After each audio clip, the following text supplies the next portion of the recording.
Where is it? Here we go. Can I do this?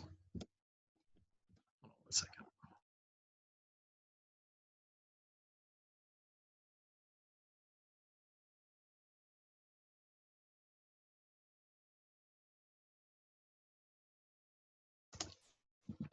Okay.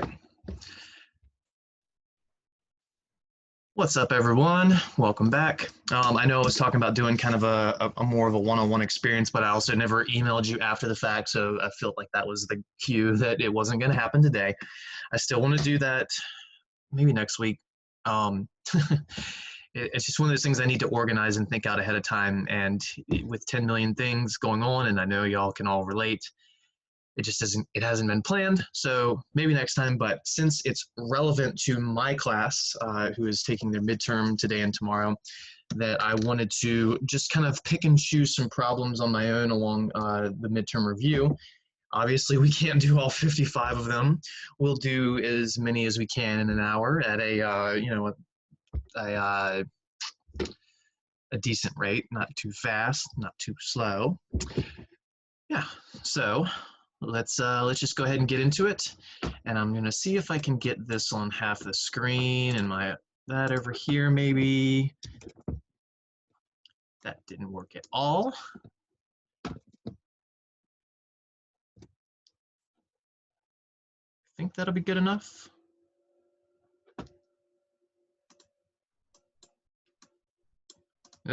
Nope, shouldn't have done that. Shouldn't have done that.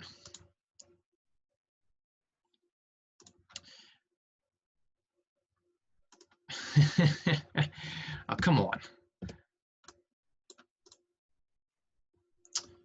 All right, I'm gonna pull it up again since it's being weird. I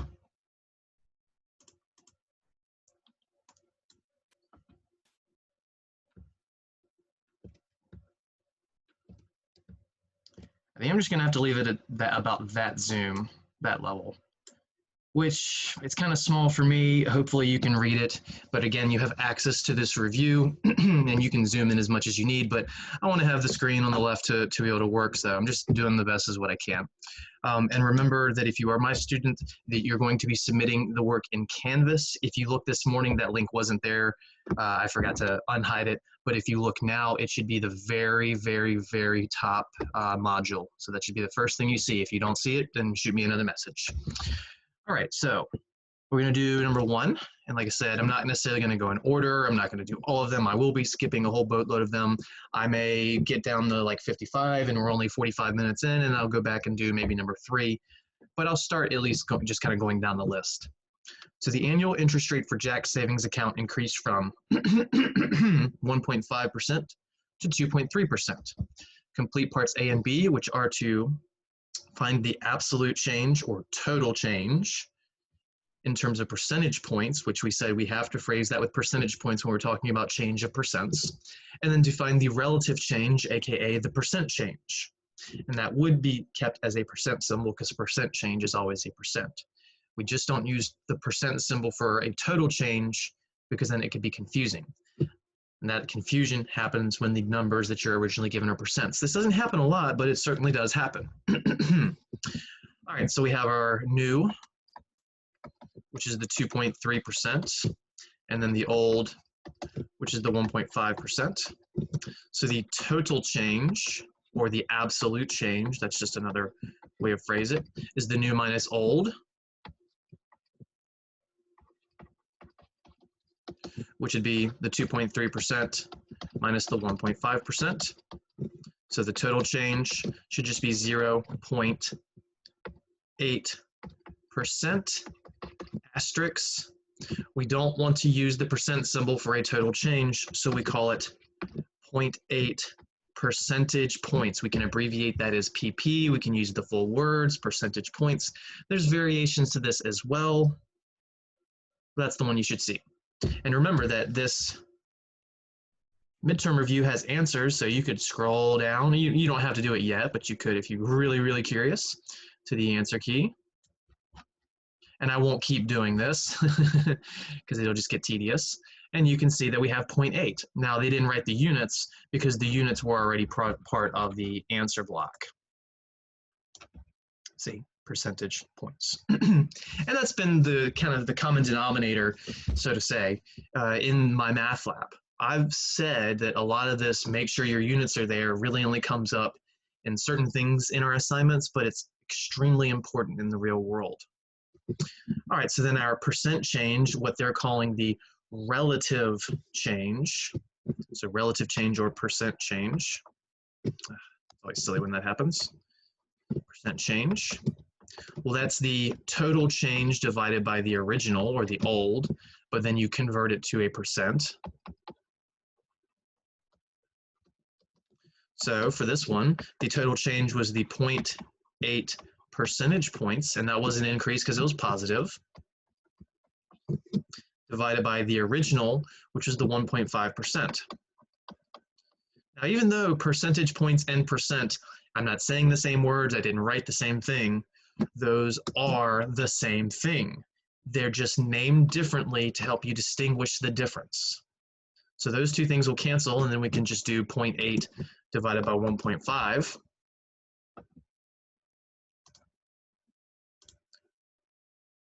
0.8 divided by 1.5. And we end up with 0.533333, but then we have to convert that to a percent, which we said the easiest way, so you don't have to worry about any rounding. You just take that and multiply it by 100, and boom, there's your percent. So it's 0.53 bar, with the bar just over the 3, which converting that to a percent becomes 53.3. Let's just round to the nearest tenth. That's what they told us to do, percent. So that should be the answer there. And if you scrolled back down, it would confirm it. I can guarantee that.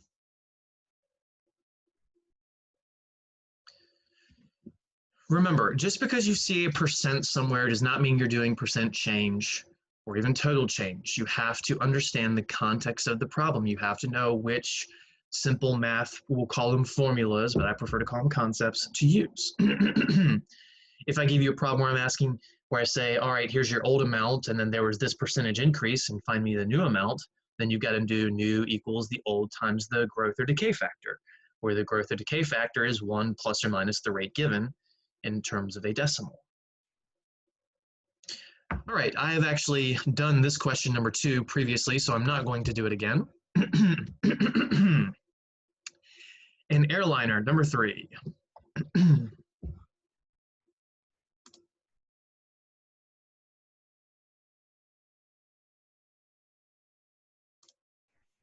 An airliner travels 25 miles in 3 minutes. What is the speed in miles per hour? So, oh, here's a distance, here's a time, and speed is always a distance over time. That's literally a formula. But you don't even necessarily need to know that. If you see the units, you can see it's distance over time. So here's a distance, here's a time. So we just need to figure that out via a division. So our speed would be the 25 miles that we go in 3 minutes. And that doesn't divide perfectly. So they say they don't actually say anything about rounding. So interesting. But you could divide that if you really wanted to, and I'll show it, but ultimately I'm not going to keep it. So 25 divided by 3. And you get 8.3 bar. And the fact that they didn't tell me to round is actually a clue that says, that must not be right. So why isn't that right? Because the bottom, the units that we see are in minutes, but they want us to have the answer in miles per hour. So we need to do some dimensional analysis, or we need to set this up as a proportion to convert the dimensions from one to another, whichever way you like, I don't care. But you know me, I prefer dimensional analysis, out with the old and with the new. So we multiply by a fraction in such a way to get rid of the old units that we no longer want, which are minutes. We don't want minutes anymore. So since the minutes here are originally in the bottom, they must go in the top of our multiplier. That way they'll cancel. And the thing we're trying to convert to is hours, and we should know how many minutes there are to how many hours. In particular, 60 minutes is 1 hour. Again, I'm not going to give you anything having to do with time, and there will definitely be time conversions on this test. So when you do that, your minutes will cancel. And you could even take the 3 and the 60 and reduce them, since one's in a top and one's in a bottom. You could let the calculator speak for you, but I'm going to show the work. 3 goes into 3 once, and 3 goes into 60 20 times. So then we're just doing 25 times 20, which is going to end up being, I'm sure you could figure that out without it, but just for fun, it's a pretty big number, 500. So that says that this is 500 miles over hours. The miles are in the top, the hours are in the bottom. In other words, 500 mph. The only time we ever abbreviate miles with just an M is for mph. Otherwise, M means meters. The true and regular abbreviation of miles for probably the 10th time this semester is MI. So 500 miles per hour would be your answer. And you might think, well, that doesn't make sense. How is anyone traveling 500 miles an hour? Well, they didn't say what they were traveling in. They didn't say they were walking. They didn't say they were running. They didn't even say they were in a car or in a train. Maybe they were in an airplane, and airplanes most certainly go 500 miles an hour.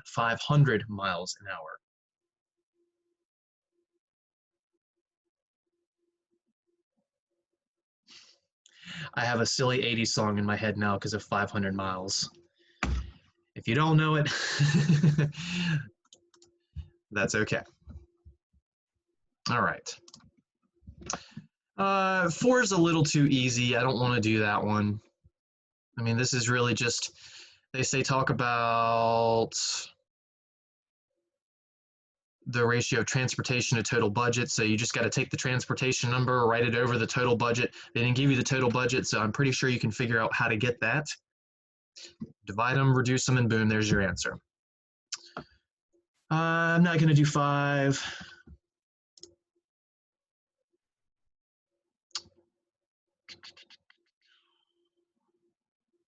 Let me get to that in maybe 10 minutes. Yeah, as we get to it, we'll do that. Sure. You must decide whether to buy a new car for $20,000 or lease the same car over a 3-year period. Under the terms of the lease, you can make a down payment of $2,000 and have monthly payments of $250. At the end of the 3 years, the leased car has a residual value, which means the amount that you pay if you choose to buy the car at the end of the lease period, of $13,000. Assume you sell the new car at the end of the 3 years at this residual value. Is it less expensive to buy, or is it less expensive to lease? Now, if this was the real world and your credit isn't just absolute trash, leasing 99% of the time is more expensive. There's a reason car companies offer leases. It's because they can make a little more money on top of everything in the long run. They can nickel and dime you to death along the way too if you drive too many miles, if you get dents and dings and things like that, but not the point of the problem ultimately. We're just going to stick to the pure math. So number 6. Always do that. All right. So the new car costs $20,000. So new is $20K. After 3 years, we can sell it for the residual value, which is $13,000. I'd say that's a pretty normal depreciation of a car value. If you get like a 2019 Honda Civic for about 20 grand, not a lot of options in it, obviously. It's probably going to lose about $7,000, $8,000, $9,000 over 3 years. So that would mean it's worth $13,000, and you could sell it, and then you'd have $13,000 in your pocket. Now, this assumes that you had the $20,000 to begin with. So you walk into the dealership holding $20K, fat stack, slap it on the table, you walk out with your Civic. And then 3 years later, just on Craigslist or on Facebook Marketplace or wherever, you don't take it back to the dealer because they're going to offer you way less for it. You sell it on your own and you get $13,000. So the true cost, if you paid cash, is going to be what you paid up front minus what you got back, because after 3 years, now you have $13,000 back in your pocket. So you didn't pay that full 20 grand for the car. Now you had other things like insurance, gas, repairs, etc., all that to consider.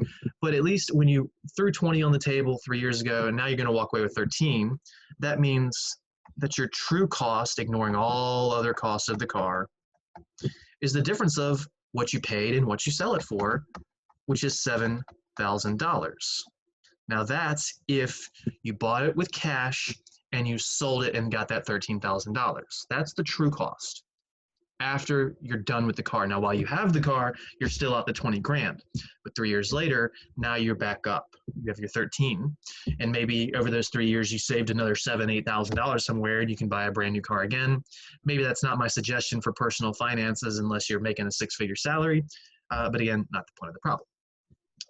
So now let's go to the other scenario. That was the simple scenario of just buying it for 20 grand and then selling it. Now let's go to the leasing, because this one's a little more complicated. To lease the car, you put $2,000 down. So when you walked in, you didn't have 20 grand, you only had 2 grand, and they said, well, how about a lease instead? We'll take your 2 grand and then you just make some monthly payments. Now, you have a third option, which is to get a loan. You put a small amount down and then you're paying off the loan, and then after 3 years, 5 years, something like that, the car is yours. But when you lease a car, it's not actually yours. You're just borrowing it. That's all you're really doing. And again, there are some contingencies under the borrowing contract that you can't drive it too far, you can't modify it, you can't put new 20s on the tires or anything like that. Okay, so what is this lease scenario? So we got to put 2,000 down. That's a fixed value. We're going to pay that 2,000. And then we have a variable value that we're going to pay every month, $250. That's $250 per month. So I could actually set up a total cost equation for this. That's not the point of the problem, but I could do this if I wanted that. For any month, your total cost would be the variable amount, 250 times X, and then plus the fixed amount, your down payment of 2,000, where X is in months. So if you own the car for 0 months, that means you just paid the $2,000 and walked away. That's kind of weird. Don't do that. If you own the car for 1 month, you would pay the $250 because 250 times 1 plus the 2 grand for $2,250. If you own the car for 2 months, you'd pay $500 for the monthly fees plus $2,000 for the deposit, and that's $2,500. If you had this car for 4 months, you'd be paying $1,000 for the monthly fee and then $2 grand for the deposit for a total of $3 grand. But we're paying this for 3 years. I did say 3 years, right? Yes, 3 years. So after 3 years, your total cost would be 250 times 3 plus 2,000. Now I said you don't have to do it this way. Some people can just play with the numbers and come up with this, right? And I'm doing this wrong intentionally, because 3, that's 3 years, but the 3, this is supposed to be representing months. So no, this is not right. So what are we actually supposed to do? We got to convert, oops, I erased too much there. We got to convert our years to months. So 3 years ends up being 36 months. If you don't trust me, I'll show that math in a second. 3 years is 36 months because 12 months is 1 year, 24 would be 2, 36 would be 3. All right, so we can pull out our calculator and we'll go 250 times 36. This will be how much we pay in our monthly fees. 250 times 36, not 360. And we get $9,000 plus the 2,000, which is 11,000. So our total cost to lease is 11 grand, but our total cost to buy was 7 grand. So notice what else they said, and this isn't part of the problem, but this really shows you where the lease gets you. After those 3 years, they say that you can buy the car off of them for the residual value. So you've paid 11 grand to this car company, and then you can now pay 13 grand to own the car outright, and you will now have paid $24,000 if you wanted to continue owning the car. Now, you could still sell it for 13 immediately, and then you'd get your 11 back. I'm sorry, you could sell it for 13. Yeah, and there's your 11 from the lease. But you still are in the negatives. So what's the point of this? The cost of buying the car and selling it 3 years later, that was the $7,000. Again, yes, we paid 20 initially, but we got 13 of it back after 3 years. So the true cost to have owned that car for 3 years and then get rid of it is $7 grand. Now in this scenario, we're just going to say, all right, we're getting rid of the car. We're not going to buy it. We're not going to release it. It's gone.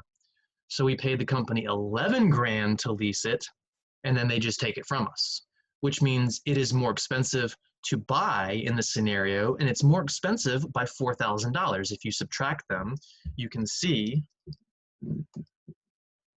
red please, it would be 11K minus 7K. I had the 4 in my head, is 4,000. This is the extra cost to lease. Now, Mr. Beckner, I don't have $20,000 to go drop on a brand new car. Like I said, you have the option of a loan. Loans, if your credit's not awful, don't always require some big giant down payment, maybe $1 grand or $2 grand.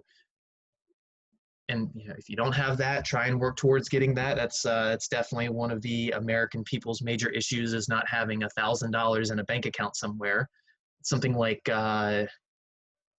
it's either 9 out of 10 or 19 out of 20 Americans couldn't handle just a $1,000 bill that comes up randomly, and that's terrifying.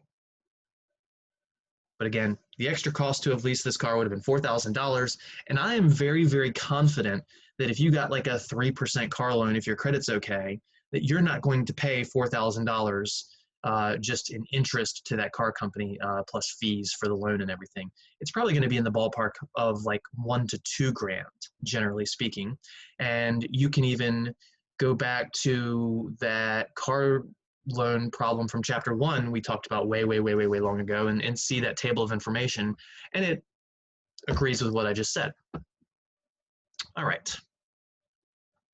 Let me put my eyes on 30 just so I know what to expect later. Someone asked about 30. All right, cool. Yep, we'll get that. We'll get that. We're gonna skip 7. We already did an absolute change and percent change. 8 is very similar to the first one we did. It's just that these numbers aren't in percents, which means we don't need to use percentage points for the absolute, aka total change. And then the relative change is just the whatever that answer was divided by the original. So to get the absolute change, you would be doing the new minus the old, which would be the 1212 minus the 2198. And then that would be a negative number, obviously. And then you take that answer and divide it by the 2198, convert it to a percent, and you would get that answer, which you can see in the answer key. All right.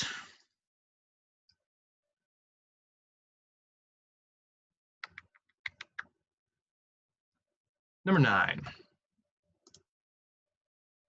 Sure. Okay. And then we'll get to 15 as well. Come on, Tom. Let me make sure I got time for all those. Okay.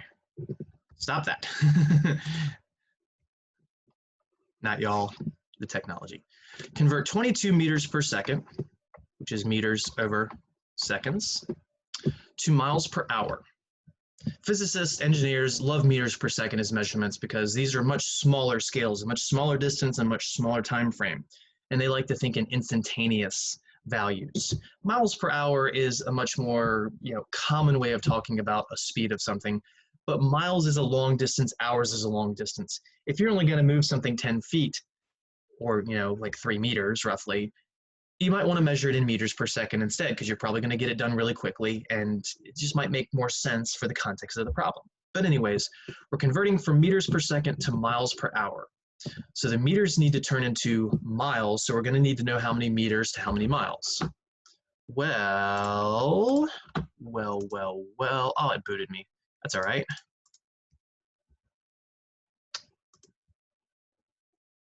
I'm just going to pull up one of my classes. Why is that so zoomed in now? The formula sheet, here we go. Look at that ridiculously short formula sheet, which again is really just a conversion sheet. 1 mile is 1609 meters. This is a rounded value, so the answer that you see in the answer key may not be perfect.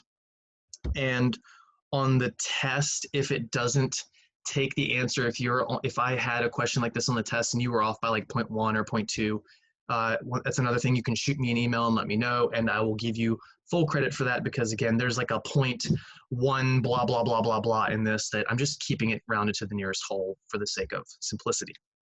So 1 mile is 1609 meters. So we're definitely going to need that. 1 mile, 1609 meters. So we have miles, right? No, we have meters. M is meters, MI is miles. So we're going to multiply by a fraction to get rid of the meters. Meters are originally in the top, so put them in the bottom of the multiplier. We're going from meters to miles, and we know it's 1 mile is 1609 meters. So the meters will cancel. You could process this and get a number, but I'm not going to, because there's more to do. This time is in seconds, and we wanted our answer in per hour. So we got to go from seconds to hours. Well, we don't know how many seconds are in an hour. Well, some of you might know, I know. But in general, most people convert from seconds to minutes and then from minutes to hours. So seconds are in the bottom, so the multiplier, they go in the top. We're going to go to minutes from there, and 60 seconds is 1 minute. And then that will cancel the seconds. So now we're in miles per minute, but we need to go to miles per hour. Minutes were in the bottom, so they go in the top of our multiplier. M, MI, and MIN. Boy, isn't that fun. And we can go from minutes to hours quite simply, because 60 minutes is 1 hour. The minutes are gone, and we'll get our ultimate answer. Calculator. So we're taking the 22. We're going to divide it by the 1609. Then we multiply it by the 60, and we multiply it by the other 60. Which, by the way, there's 3,600 seconds in an hour, because the 60 times 60 is 360. Excuse me, 3,600. Blah. There are 3,600 seconds in an hour, because 60 times 60 is 3,600. And we end up with 49.2, if I round to the nearest tenth, and that would be miles per hour, or 49.2 mph. So let's see what the answer of that one looks like. Since I said it might not be exact, I just want you to understand that I'm not a liar. Oh wow, this one actually was pretty dead on. Well, they have 49.20 to be fair. Did they say to round to the nearest hundredth? So if they said to round to the nearest hundredth, I might not have paid attention. That's on me. It would be 0.22 instead of 20. Let's see. They did say round to 2 decimal places, so that's on me. So I got 49.22, but they said the answer is actually 49.20. That is because this 1 mile is not 1609 meters. If you just go to Google, check this out, convert miles to meters, it's actually 1609.34. And honestly, if you wanted to put that 0.34, if you wanted to add that to your formula sheet so that you made sure you got the answer correct, that's fine. But like I said, I wanted to leave that as a whole number just because it really doesn't make a significant difference. And again, if my math lab marks you wrong on your test, shoot me a message. I'll see that you're only off by 1 or 2 hundredths, and I'll obviously give you full credit for that. So hopefully that doesn't cause any stress. All right, we're skipping 10, we're gonna skip 11. 12, cost analysis. We'll do this one and then we'll get to 15, and then we'll start working our way to 30. Wow, come on. That was why the zoom was off. Okay, now I know why. 12. Decide of the 2 given prices, which is a better deal, and explain why. We got 6 ounces of shampoo for $3.59 or 15 ounces of shampoo for $11.89. So scenario A, remember cost analysis, we take the cost, not say scenario A yet, it's just the whole thing. Cost analysis is always the cost divided by how much you get. And I say that very loosely. Quantity, a total, anything like that. So for scenario A, we've got a $3.59 cost, and that gets us 6 ounces. It might be fluid ounces, it might be ounces. I'm assuming it's ounces. They probably wouldn't measure that in fluid ounces. It is a fluid, but doesn't matter. And that comes up to 359 divided by 6. 0.5983 blah, blah, blah, blah, blah. And they say to round this to the nearest cent.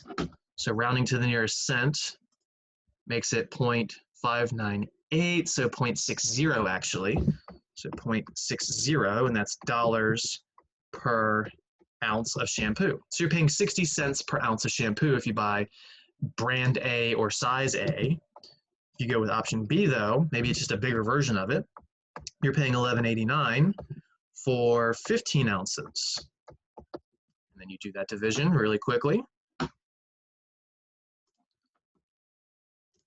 11.89 divided by 15.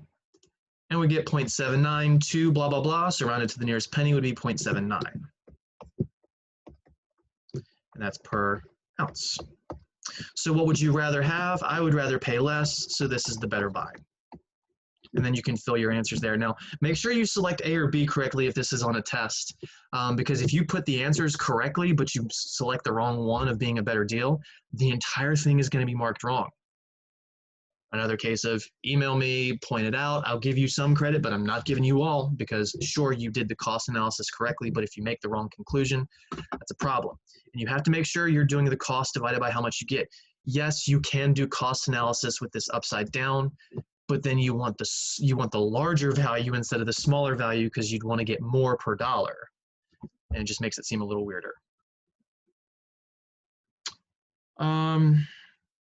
14 is a really interesting one, just FYI. And I say it's really interesting because trying to predict the graph that represents temperature throughout the day, you've got to think about when is it cooler and when is it warmer. And we're going to think about in terms of, they say, the desert.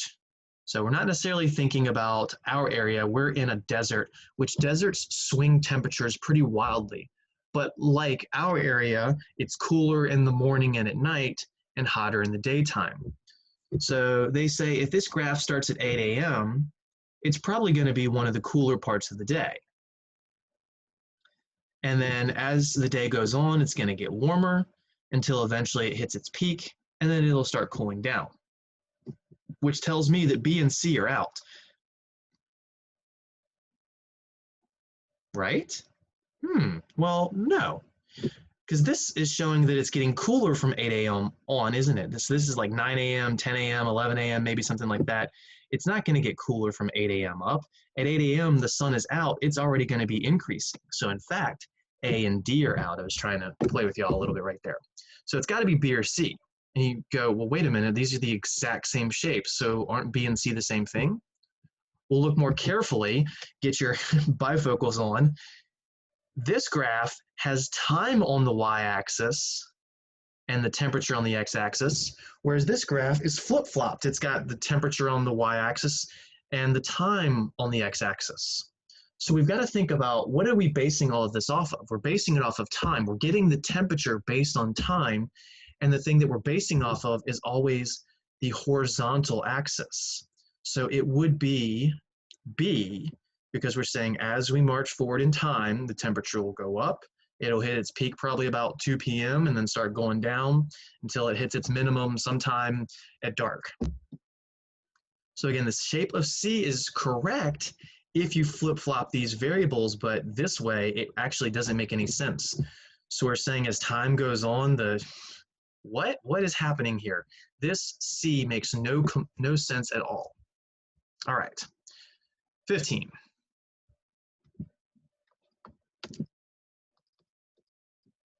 So far, I am taking 2 requests. I do reserve the right to turn down requests, though. There are a couple that if someone requested, I wouldn't do them for reasons, and I bet you could probably guess why.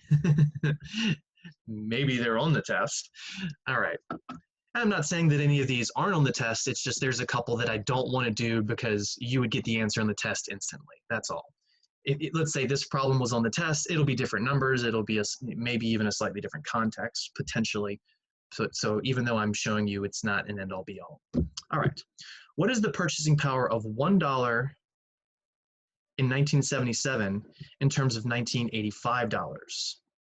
So this is where, and you might think this is a proportion table, but it's not, because it only has CPIs. It doesn't have another type of data in this thing. This is just going to be used to extract the CPI values. You could make up your own proportion table if you wanted, but you are not using these years for any numbers. Years are labels unless we're talking about changes like we were doing today in class. So we're talking about comparing a cost to a CPI. So $1 back in 1977, how much would that be worth in terms of $1985? Well, in 1977, the consumer price index was, I hope that says 60.6. So in 1977, the CPI is 60.6, not 6.0, 60.6, and we had $1. Then in 1985, the CPI, the consumer price index, remember this is just a way of gauging price of any good, and yes, it doesn't work for always work for specific goods. We talked about how technology tends to get cheaper, fun things like concerts and movies tend to get more expensive. Consumer necessities like your fruits and veggies tend to stay flat or even go down. Milk, that went down significantly over time unless you're buying organic. All right, so 1985, that CPI was, I wish you could see how close I am to my screen for this, 107.6. And we don't know that dollar cost. Well, I mean, if you really need to see it, this is literally a proportion table. So you could draw your box around this if you wanted to, and then just do all your cross multiplying and jazz. If you don't need to show it as a table, you've got the values for 1 year, $CPI. You've got the values for another year, $CPI, and then you can just set up a fraction equal to a fraction, and then just go dollars over CPI or CPI over dollars. Doesn't matter. I'll go CPI over dollars. Now you got to compare year to year. It can't use the 1977 CPI and the 1985 dollars. So I got to go 60.6 over the sorry. I was about to do it like a proportion table, which would have been fine. It just wouldn't have been to this standard. Over the dollar amount, which is $1. And then we're going to set that equal to 107.6 over X. We will CM, which means cross multiply, which will give us 60.6x equals 107.6. Then we will divide both sides by the 60.6. We pull out a calculator. 107.6 divided by 60.6. And we get 1.775, blah, blah, blah. Of course, they tell us to round in the nearest cent, so 178. So that means $1 in 1977 is worth the same as $1.78 in 1985. So if you have a good that is inflated exactly according to the CPI tables, you would need $1.78 to buy that good in 1985, whereas you'd only need $1 in 1977. Now you might say, well, man, that makes me want to go back in time and buy the good for $1. Well, if your salary is inflating to the inflation rate as well, which not all jobs do, thumb pointing in my direction, many are often quite worse, again. But if you were getting raises that were exactly the same as a CPI change, then that means if you buy that good in 1977, maybe you're buying a loaf of bread for $1 in 1977, and then you buy it for $1.78 in 1985, the true cost to yourself never actually changed. If your salary is increasing proportionally, if your goods are increasing proportionally, then nothing actually changes. But we know in the real world, when you're looking at individual goods, they tend not to follow CPIs exactly, which is why we're not talking about one specific good. We're talking about the purchasing power, which is accounting for every single good possible, whether it's food, clothing, electronics, cars, homes, anything. All right, how are we on time? I got about 20 minutes. I will go ahead and scroll to 30 so I don't accidentally not get to it. Thank you for your patience on that one as well. 30. In one class, homework is worth 40% of the final grade. Each of 3 projects is worth 10%, and a final exam is worth 30%.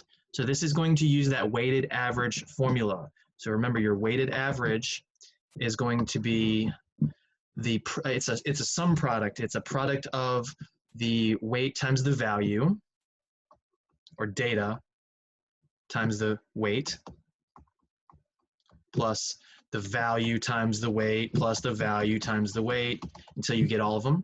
And then that's just over the sum of the weights. Sum of the weights. This is one of those things that we only do it in 2.2 and then we never come back to it. So a lot of people forget this formula, but I love to throw it on the midterm, and whispering, I might even like to throw it on the final.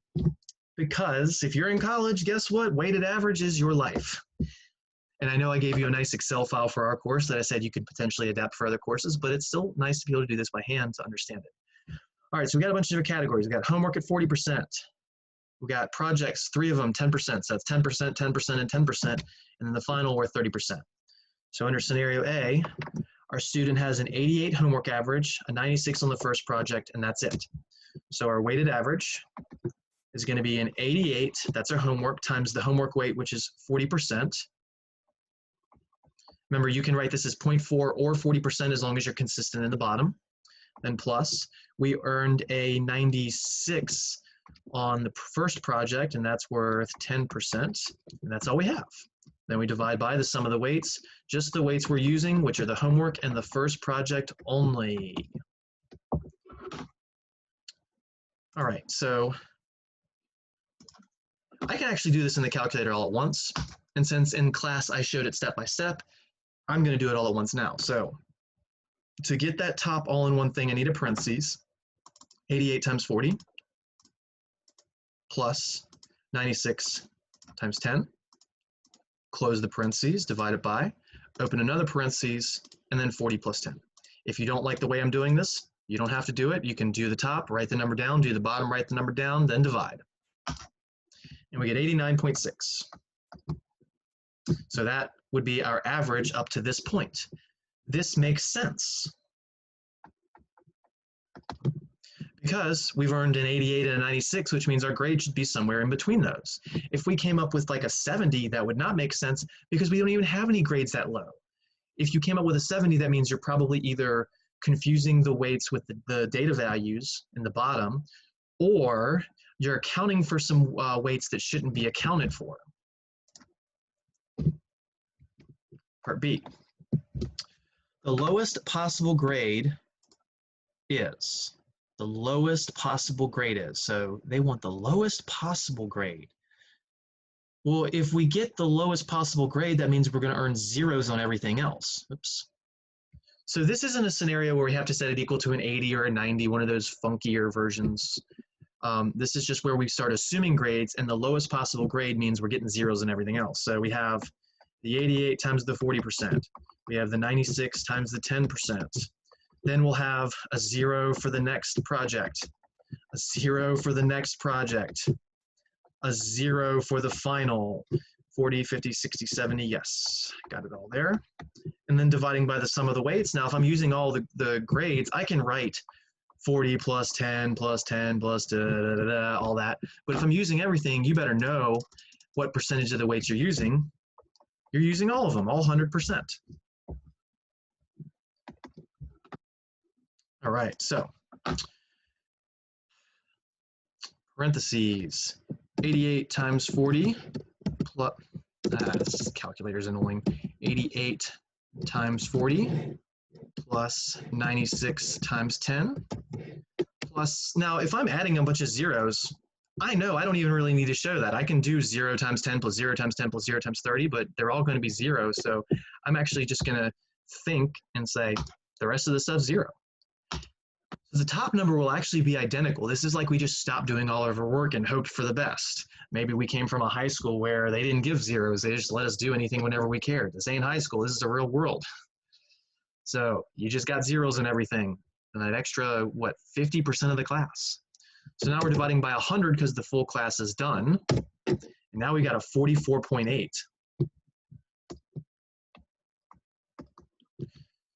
And I'd say that makes sense because, yeah, we had a good grade, but we only had half of the class done at that point. And now we got a terrible grade because we got zeros for all the other half of everything. So do your work.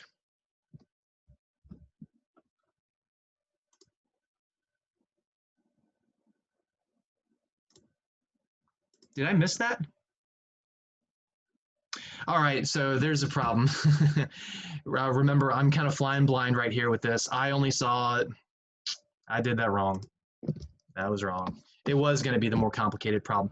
So this is a good thing that I just did, but it's not B. I'm sorry about that. I can barely read this. I told you I had my face practically on my monitor a second ago. But this is if we earned zeros on all of everything else. And they said, there was other details here. I'm back up close. If a student gets a 79 on the second project, a 72 on the third project, what's the lowest grade the student can get on the final exam to get an 80? So again, this is actually a more complicated problem. Thank you for pointing that out to my blind self. So we do have other things to account for. Our weighted average, which we want to be an 80 overall. We still have our 88 on the homework. We still have our 96 on the first project. But now we have a 79 and a 72 on the other projects. I need the full space.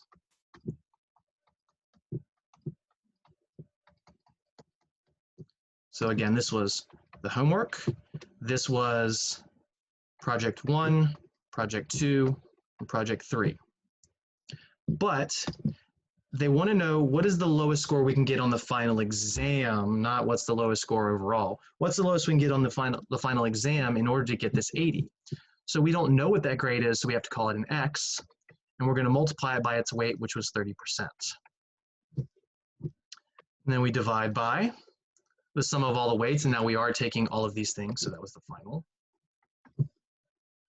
So it is still 100%, the 40 plus the 10 plus the 10 plus the 10 plus the 30. I'll write it.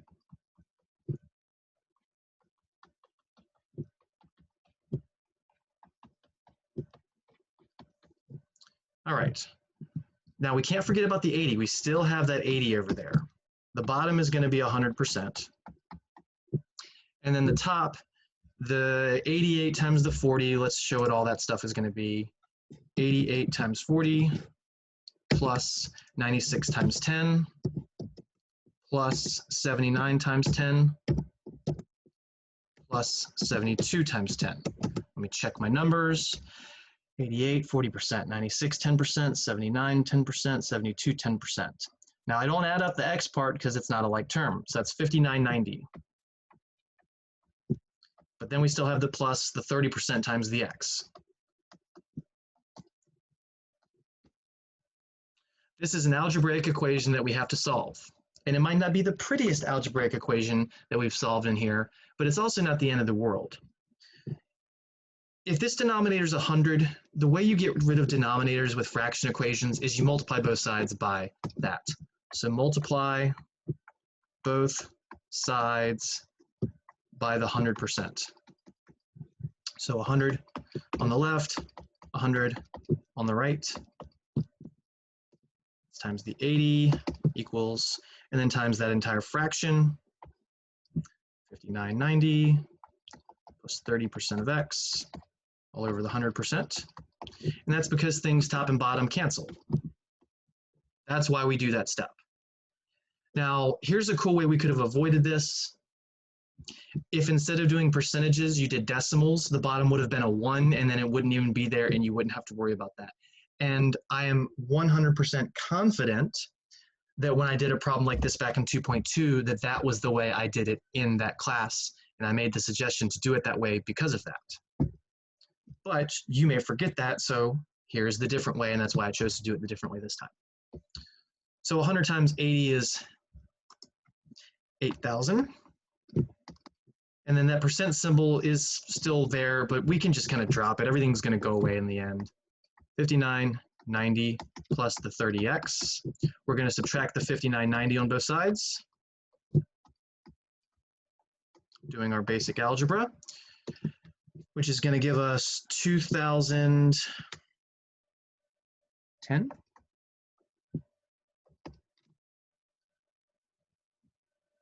equals, 30x. Then we divide both sides by 30. And that should divide perfectly. 2010 divided by 30, or just 201 divided by 3, and you get 67. 67 is x, and that's the lowest final exam grade to get a B, because an 80 would make a B. Thank you for correcting me. Thank you for tolerating the earlier problem, but at least you get a twofer. Another thing you could do is if you are extremely,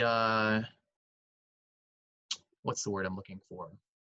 If you believe you're going to do the best possible, you could say, what's the best possible grade I could get? And then you just put hundreds for everything else that you haven't gotten yet. And then you could calculate that. And I would assume that it would be higher than an 89.6. because more hundreds would pull that grade up. So we need a 67 to get a B with those project grades. Now, if we earned higher project grades, maybe we would need a lower final exam grade, because then things can balance out a little more. All right, I only have like 7 minutes. Not that page.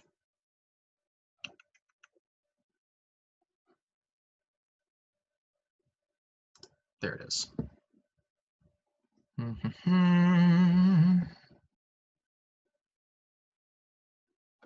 There was one before 30 I wanted.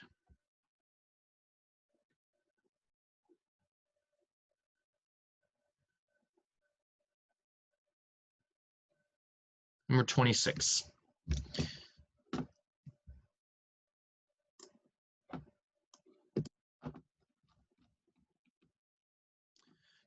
Because this uses the other style of equation for proportion.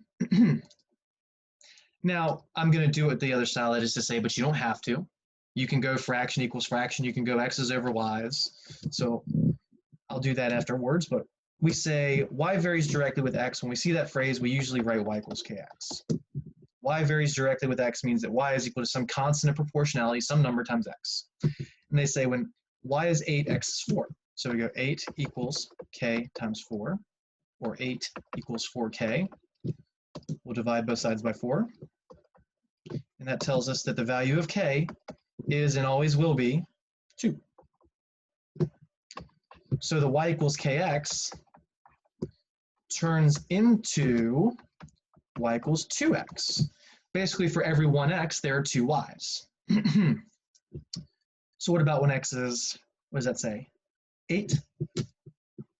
Well, y is equal to 2 times 8, which is 16. And that's it.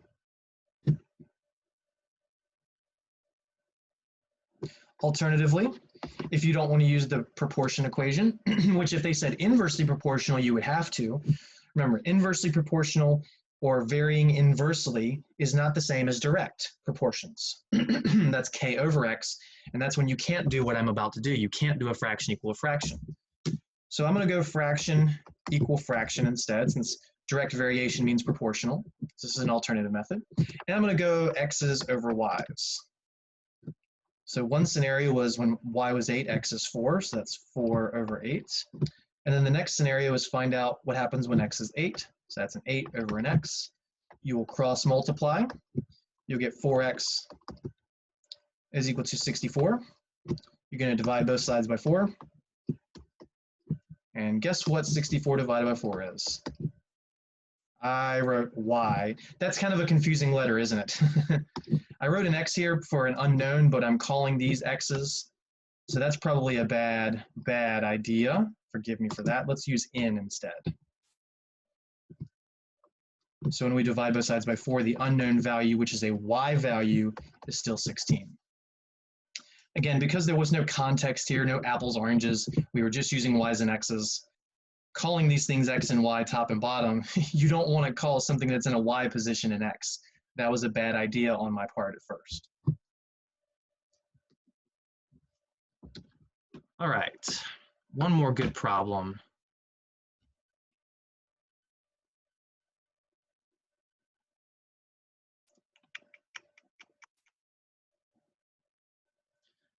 A lot of proportions. 36, that's a good one, but I'm not going to do it converting minutes to seconds. We've already shown about going from seconds to hours, so hopefully that would be a pretty easy one. That's another proportion.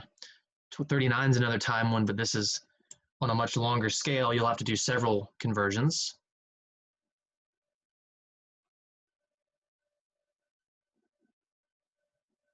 I don't want just a multiple choice one. And I'm trying not to do just a basic proportion one. Here we go. 45 is an excellent one because people always want to answer 45 wrong. The population of a city was about 175,000 in 1980 and has decreased by about 1,000 per year since then. So this city has 175,000, but their city managers aren't running it well, so people are leaving, or maybe they just ran out of space. So in 1981, they will have lost 1,000 people, which means so years since 1980 and population 0, 1, 2, 3, 4 T.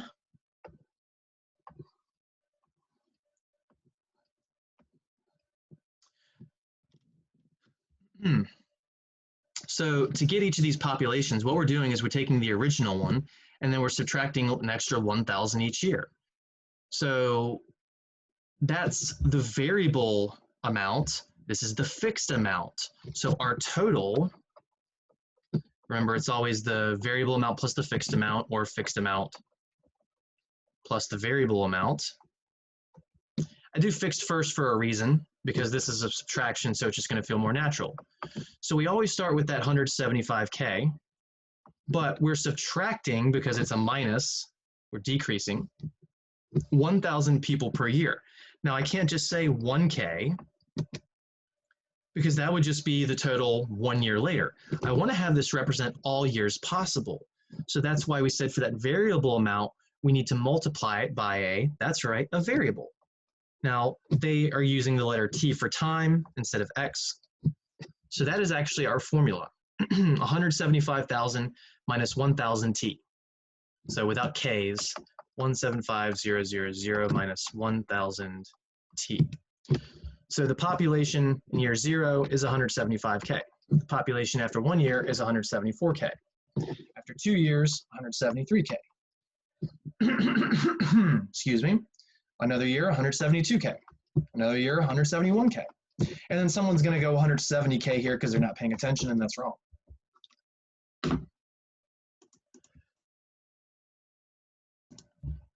And that is because that does not say time 5 years in, that says time T. What is really supposed to go here is 175,000 minus 1,000 T. It's supposed to be the actual formula. That is what a lot of people mess up.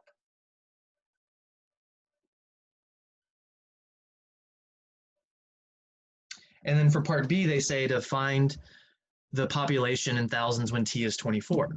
So when T is 24, then our population would be 175,000 minus 1,000 times 24, which is 175K minus 24K, which is 151,000. Now, I think in the answer key, they write the answer to the population is a little weird. What number was that? 45. See how they set it up? Now they're doing everything in thousands, actually. my answers are in wholes, so it's 175 minus 1t, that was this, so it's not in thousands. And then the population would be 151, and again, that was in thousands. So they just have these answers expanded, because that was 175 minus 1 times 1, 175 minus 2 times 1, just plugging in the time. Now the fact that I have the 1 before the t, they have the t before the 1, doesn't matter, it's the same thing. 5 times 7 is 7 times 5. So that one's got a little bit of a wackiness to the answer, but it's not anything complicated. It's just setting up a fixed and variable linear model and plugging in some numbers for it. That's all it is. All right. And let's finish with this 56. 55% of 640 guests is what? That's what they're asking, is what? 55% of 640 guests is what? So this is not a total change, percent change problem, even though you see percentages. This is not an old times growth factor equals new, because they're not talking about an old and a new scenario here. Context is important. This is just finding a part and whole proportion. So we go fraction equal fraction, where one side is part over whole, and the other side is the percentage over 100.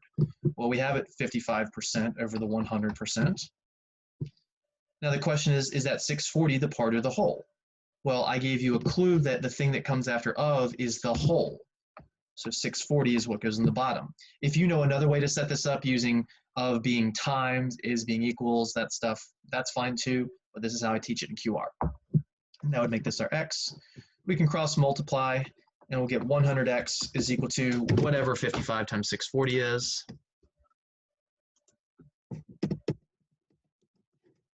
Big number, 35,200. Then we divide both sides by 100, which clearly gives us x equals 352. And that makes sense, because if we want 55% of a population, that should be about half of the population, and 352 is in the ballpark of half. So it's a pretty good sign. All right, so I hope that this was helpful for my students. If you're not my student, hopefully this is just a nice kind of casual review, because your teacher is going to be testing and having a cumulative final at some point, so it's always a good idea just to kind of get a refresher. If you have any questions, as always, please email me. Besides that, we'll see you on Tuesday. If I decide to do that conference style class on Tuesday or Thursday, I'll email you at least one day ahead of time. So keep an eye on your emails Monday and or Wednesday. All right, take care everybody, and good luck.